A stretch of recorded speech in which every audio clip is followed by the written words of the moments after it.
Montesquieu. Charles Louis de Secondat, Baron de la Brède de Montesquieu, generally referred to as simply Montesquieu, was a French social commentator and political thinker who lived during the Age of Enlightenment. He is famous for his articulation of the theory of separation of powers, which is implemented in many constitutions throughout the world. He did more than any other author to secure the place of the word despotism in the political lexicon, and may have been partly responsible for the popularization of the terms feudalism and Byzantine Empire. Biography. Montesquieu was born at the Château de la Brède in the southwest of France, 25 kilometers south of Bordeaux. His father, Jacques de Secondat, was a soldier with a long noble ancestry. His mother, Marie-Françoise de Pesnel, who died when Charles was 7, was an heiress who brought the title of Barony of La Brède to the Secondat family.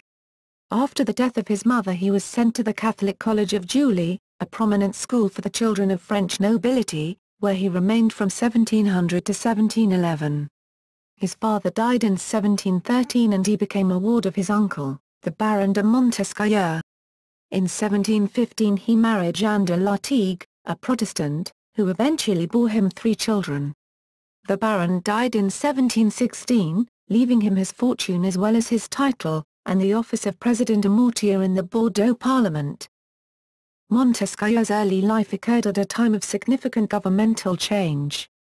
England had declared itself a constitutional monarchy in the wake of its Glorious Revolution, 1688-89, and had joined with Scotland in the Union of 1707 to form the Kingdom of Great Britain. In France the long-reigning Louis XIV died in 1715 and was succeeded by the 5-year-old Louis XV. These national transformations had a great impact on Montesquieu. He would refer to them repeatedly in his work. He achieved literary success with the publication of his Lettres Persanes, Persian Letters, 1721, a satire based on the imaginary correspondence of a Persian visitor to Paris, pointing out the absurdities of contemporary society. He next published Considerations sur les causes de la grandeur des Romains et de la décadence, Considerations on the causes of the grandeur and decadence of the Romans, 1734, considered by some scholars as a transition from the Persian letters to his master work. De l'esprit des lois, The Spirit of the Laws, was originally published anonymously in 1748. It quickly rose to have enormous influence. In France, the book met with an unfriendly reception from both supporters and opponents of the regime. The Catholic Church banned L'Esprit, along with many of Montesquieu's other works, in 1751 and included it on the Index of Prohibited Books. It received the highest praise from the rest of Europe, especially Britain.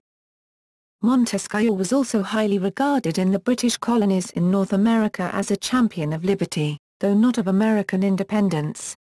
Political scientist Donald Lutz found that Montesquieu was the most frequently quoted authority on government and politics in colonial pre-revolutionary British America, cited more by the American founders than any source except for the Bible. Following the American Revolution, Montesquieu's work remained a powerful influence on many of the American founders, most notably James Madison of Virginia, the father of the Constitution. Montesquieu's philosophy that government should be set up so that no man need be afraid of another reminded Madison and others that a free and stable foundation for their new national government required a clearly defined and balanced separation of powers.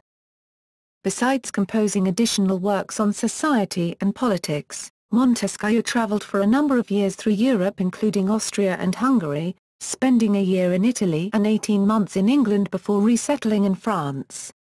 He was troubled by poor eyesight, and was completely blind by the time he died from a high fever in 1755. He was buried in the Église Saint-Sulpice, Paris. Philosophy of history. Montesquieu's philosophy of history minimized the role of individual persons and events. He expounded the view in Considerations sur les causes de la grandeur des Romains et de la décadence that each historical event was driven by a principal movement. In discussing the transition from the Republic to the Empire, he suggested that if Caesar and Pompey had not worked to usurp the government of the Republic, other men would have risen in their place. The cause was not the ambition of Caesar or Pompey, but the ambition of man. Political views. Montesquieu is credited amongst the precursors of anthropology, including Herodotus and Tacitus, to be among the first to extend comparative methods of classification to the political forms in human societies. Indeed, the French political anthropologist Georges Ballandier considered Montesquieu to be the initiator of a scientific enterprise that for a time performed the role of cultural and social anthropology.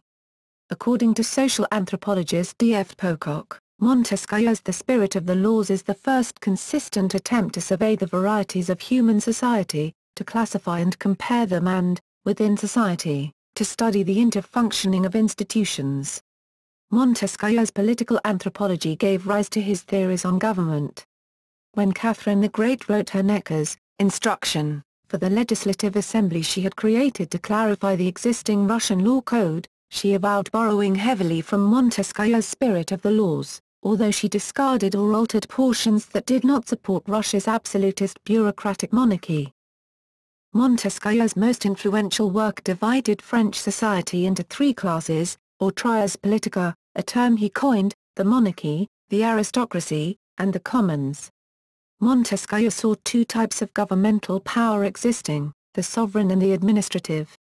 The administrative powers were the executive, the legislative, and the judicial. These should be separate from and dependent upon each other so that the influence of any one power would not be able to exceed that of the other two either singly or in combination. This was a radical idea because it completely eliminated the three-estate structure of the French monarchy, the clergy, the aristocracy, and the people at large represented by the Estates General, thereby erasing the last vestige of a feudalistic structure. Likewise, there were three main forms of government, each supported by a social principle: monarchies, free governments headed by a hereditary figure, for example king, queen, emperor, which rely on the principle of honor; republics, free governments headed by popularly elected leaders, which rely on the principle of virtue; and despotisms, enslaved governments headed by dictators, which rely on fear. The free governments are dependent on fragile constitutional arrangements. Montesquieu devotes 4 chapters of The Spirit of the Laws to a discussion of England, a contemporary free government, where liberty was sustained by a balance of powers. Montesquieu worried that in France the intermediate powers, that is, the nobility, which moderated the power of the prince, were being eroded. These ideas of the control of power were often used in the thinking of Maximilien de Robespierre. Montesquieu was somewhat ahead of his time in advocating major reform of slavery in The Spirit of the Laws. As part of his advocacy he presented a satirical hypothetical list of arguments for slavery, which has been open to contextomy. However, like many of his generation, Montesquieu also held a number of views that might today be judged controversial.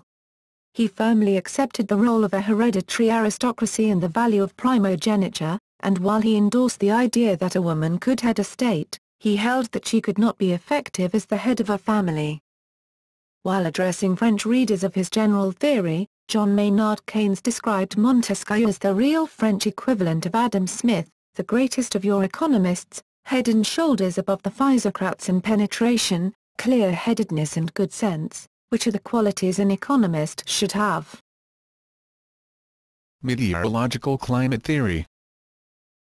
Another example of the Montesquieu's anthropological thinking, outlined in The Spirit of the Laws and hinted at in Persian letters, is his meteorological climate theory, which holds that climate may substantially influence the nature of man and his society. By placing an emphasis on environmental influences as a material condition of life, Montesquieu prefigured modern anthropology's concern with the impact of material conditions, such as available energy sources, organized production systems, and technologies, on the growth of complex socio-cultural systems. He goes so far as to assert that certain climates are superior to others, the temperate climate of France being ideal. His view is that people living in very warm countries are too hot-tempered, while those in northern countries are icy, or stiff. The climate of Middle Europe is therefore optimal.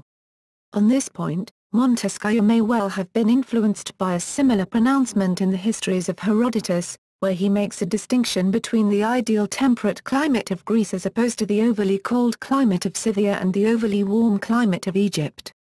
This was a common belief at the time, and can also be found within the medical writings of Herodotus' times, including the Onaires, waters, places of the Hippocratic corpus. One can find a similar statement in Germania by Tacitus, one of the Montesquieu's favorite authors. From a sociological perspective, Louis Althusser, in his analysis of the Montesquieu's revolution in method, alluded to the seminal character of anthropology's inclusion of material factors, such as climate, in the explanation of social dynamics and political forms.